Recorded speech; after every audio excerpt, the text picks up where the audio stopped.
Subject plus did not, okay, subject plus did not want to be, subject plus did not want to be, তারপর আমরা noun অথবা adjective বসাবো। Okay, তো subject plus did not want to be যার অর্থ হলো হতে চাইনি, যার অর্থ হলো subject plus did not want to be. Okay, for example তাহলে শি হলো সাবজেক্ট, ওকে, শিটা কি, শিটা হলো subject. She did not want to be bad, সে খারাপ হতে চায়নি, অর্থাৎ চাইনি হলো গিয়া did not want to be, did not want to be. এখানে দেখেন, আপনারা দেখেন এখানে যে did not want to be দেখছেন, এই did not want to be যার অর্থ হলো সে চাইনি মানে হতে চাইনি শব্দের অর্থ হলো কি did not want to be, তে সে খারাপ হতে চাইনি, she did not want to be. Okay, আপনি কিন্তু এবার সেন্টেন্স তৈরি করতে পারতেছেন। ওকে, আমি যদি বলি she did not want to be your friend, সে তোমার বন্ধু হতে চায়নি, অর্থাৎ হতে চায়নি যার অর্থ হলো want to be. Okay, so did not want to be, সে তোমার বন্ধু হতে চায়নি, তো আমরা কি বলবো, she did not want to be your friend, সে তোমার বন্ধু হতে চাইনি। আসসালামু আলাইকুম রহমতুল্লাহি ওয়া বারাকাতুহু everyone, welcome back to my other kinds of videos. I hope that you are great and well.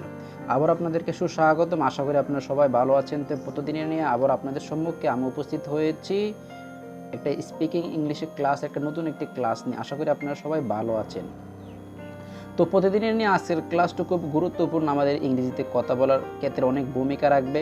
তারই পূর্বে একটি কথা না বললেও আমি আপনাদের সাপোর্ট পেয়ে সত্যি আমার অনেক আনন্দিত লাগছে, কারণ আপনারা কিন্তু বলতেছেন এভাবে ভাইয়া এভাবে ক্লাসগুলো নিলে আমাদের অনেক ভালো হয়, আপনি এভাবে আরও ক্লাসগুলো নেন। তারই প্রেক্ষাপটে আজকেও আপনাদের সম্মুখে আমি অ্যানাদার একটি ক্লাস নিয়ে উপস্থিত হয়েছি।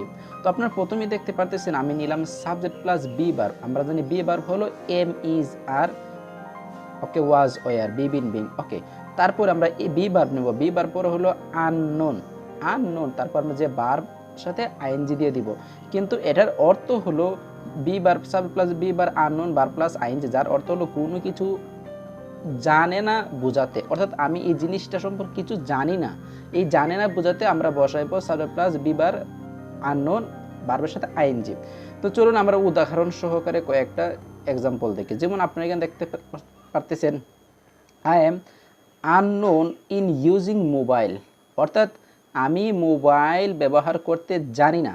ওকে, এখন আপনারা বুঝেন এখানে আপনি কী ব্যবহার করতে জানেন না, আপনি মোবাইল ব্যবহার করতে জানেন না, যার কারণে আমরা অবজেক্ট দিয়েছি মোবাইল। কিন্তু দেখেন এখানে আই হলো সাবজেক্ট, এম হলো বি ভার্ব, আর আননোন হলো আমাদের মূল স্ট্রাকচারের, আর ভার্বের সাথে আমরা জানি আইএনজি দিয়ে দেবো। তবে ইউজিং আমরা জানি, এবং যেন প্রিপোজিশনের পরে সবসময় ভার্বের সাথে আইএনজি যুক্ত হয়, তার জন্য I am unknown in using mobile, আমি মোবাইল ব্যবহার করতে জানি না।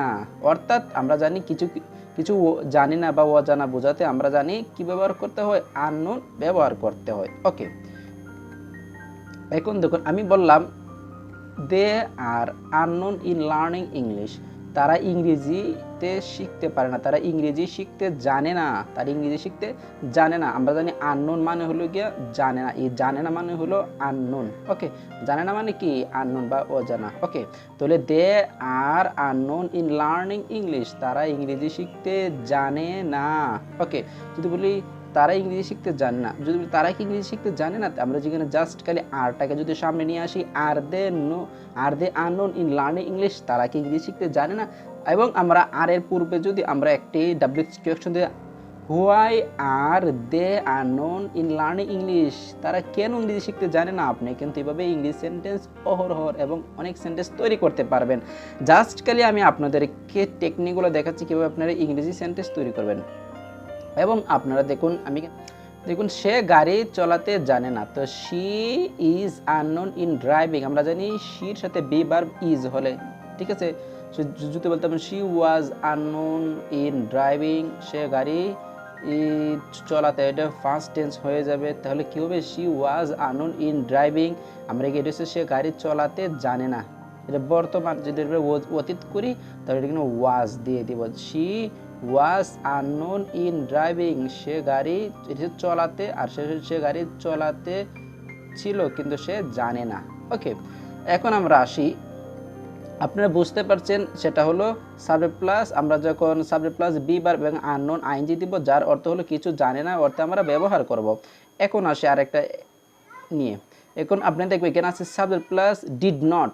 ওকে, subject plus did not want to be, subject plus did not want to be, তারপর আমরা নাউন অথবা অ্যাডজেক্টিভ বসাবো। ওকে, তো subject plus did not want to be যার অর্থ হলো হতে চাইনি, যার অর্থ হলো subject plus did not want to be, okay for example তাহলে she হলো সাবজেক্ট, ওকে সেটা কি, সেটা হলো subject, she did not want to be bad, সে খারাপ হতে চায়নি, অর্থাৎ চায়নি হলো গিয়া did not want to be, did not want to be, এখানে দেখেন আপনারা দেখেন এখানে যে did not want to be দেখছেন, এই did not want to be যার অর্থ হলো সে চায়নি, চায়নি, চায়নি মানে হতে চায়নি, হতে চায়নি শব্দের অর্থ হলো কি did not want to be, তো সে খারাপ হতে চায়নি, she did not want to be, ওকে আপনি কিন্তু এবার সেন্টেন্স তৈরি করতে পারতেছেন। ওকে আমি যদি বলি she did not want to be your friend, সে তোমার বন্ধু হতে চায়নি, অর্থাৎ হতে চায়নি যার অর্থ হলো want to be, okay so did not want to be, সে তোমার বন্ধু হতে চায়নি, তো আমরা কি বলবো she did not want to be your friend, সে তোমার বন্ধু হতে চায়নি। আর যদি বলি they did not want to be your student, তারা তোমার ছাত্র হতে চায়নি, ওকে আপনারা কিন্তু এইভাবে সেন্টেন্স তৈরি করতে পারতেছেন,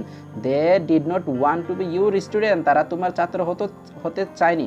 জাস্ট আপনি শুধুমাত্র মনে রাখতে হবে sub plus did not want to be, did not want to be তারপর আমরা নাউন হতে হবে অ্যাডজেক্টিভ বসে, আমরা জানি এই বেটা হলো একটা অ্যাডজেক্টিভ, তাহলে সার plus did not want to be যার অর্থ হলো হতে চায়নি, তাহলে সে ছাত্র সে খারাপ হতে চায়নি, she did not want to be bad, সে ভালো হতে চায়নি, she did not want to be good, তৈরি করতে পারতেছেন। যদি বলেন did she not want to be bad, just করে আপনি ডিডটাকে যদি শির আগে পূর্বে দিয়ে দেন তাহলে এটা কিন্তু প্রশ্নবোধক একটা সেন্টেন্স হয়ে যাবে, তাহলে অর্থটা হবে এই সরি কেন আমি দিয়ে দিয়েছি কেন হবে সে অর্থ হবে সে, সরি তার জন্য আমি দুঃখিত, তার জন্য হবে she did not want to be, okay she did not want to be, এখানে সে খারাপ হতে চায়নি। আর যদি এখানে আই দেয় তাহলে I did not want to be bad, আমি খারাপ হতে চাইনি, ওকে আমি এখানে মিস্টেক করেছি তার জন্য আমি কমা চেয়ে নিচ্ছি, তো I did not want to be bad, আমি খারাপ হতে চাইনি। আর যদি শি দেয় she did not want to be bad, সে কি হতে চায়নি, সে খারাপ হতে চায়নি। আর এখান থেকে she did not want to be your friend, এটাকে ঠিক আছে,